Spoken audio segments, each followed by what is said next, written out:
Hello and a very warm welcome to London's Heathrow. Today I'm flying across to Bologna in Italy aboard British Airways' European economy product. It's no doubt going to be a really pretty flight back over Europe, so come along. I promise it's going to be one hell of a ride. You'll have to start by excusing the very blurry-eyed appearance. I was connecting on an overnight flight from Dubai. That, however, did give me the opportunity to try out the connections area within Heathrow and the fast track lane. Like so many of my journeys from Terminal 5, this kicked off in the first class lounge. Thanks very much to Status in that regard for getting me in and an all-important trip. Firstly, to the showers.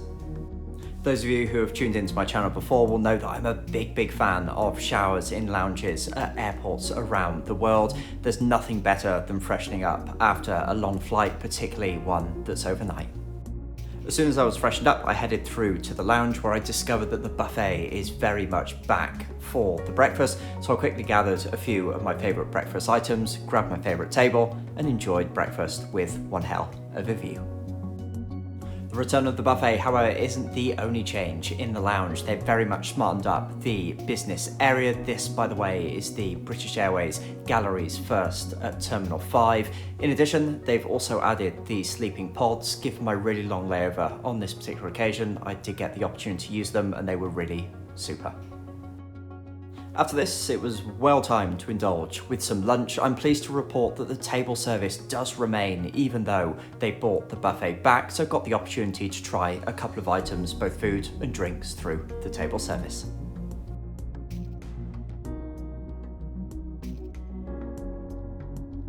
Upon boarding, it was the standard fare from British Airways in their short-haul fleet. This was a slightly older Airbus A320, but as ever, the seating was in a 3-3 configuration.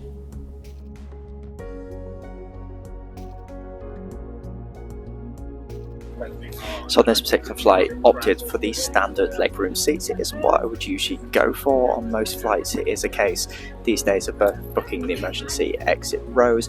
On this particular occasion, was keen to try out the type of seat that the vast majority of passengers on board would have. This is laid out in a 3-3 configuration with a standard amount of legroom, which to be honest is more than plenty for a standard European flight.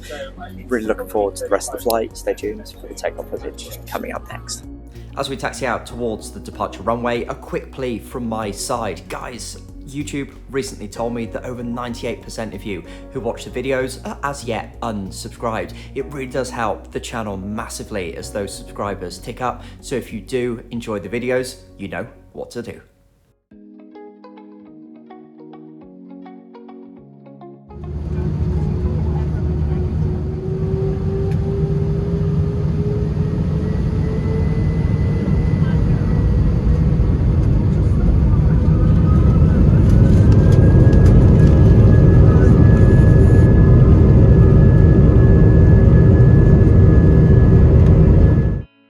Well, it was a beautiful departure on a very clear September day at Heathrow. It certainly wasn't long before we were turning on our way to Bologna.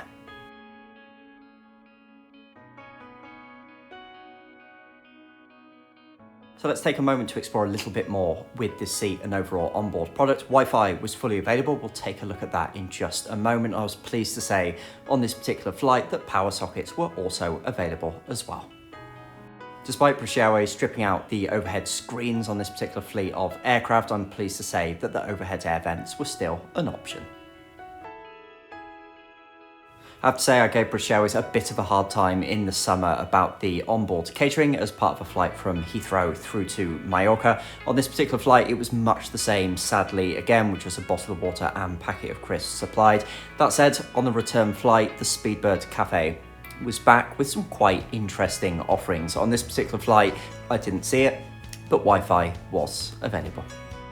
Speaking of the onboard Wi-Fi, I would say credit where credit is certainly due. I do find the pricing very attractive, and generally speaking, using the service globally, the speeds can be incredibly quick as well. So top marks to British Airways on that front.